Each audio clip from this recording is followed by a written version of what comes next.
Hi everyone! In today's video, I'm going to show you how to enable pop-ups on Google Chrome.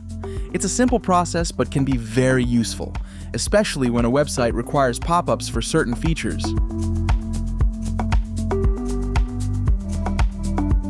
First, open your Chrome browser.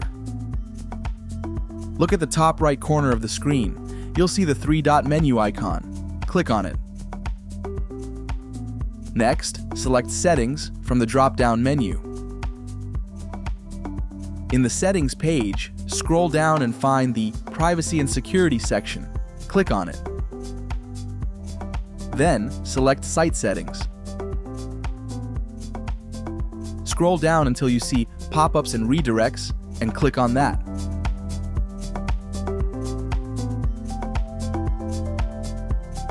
By default, pop-ups are usually blocked.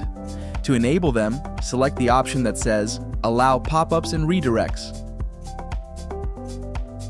If you only want to allow pop-ups for specific websites, click Add under the Allowed to Send Pop-ups and Redirects section. Then, enter the website URL you want to allow. And that's it. With just a few simple steps, you've successfully enabled pop-ups on Chrome. If you found this video helpful, don't forget to like, share, and subscribe to my channel for more tutorials. See you in the next video.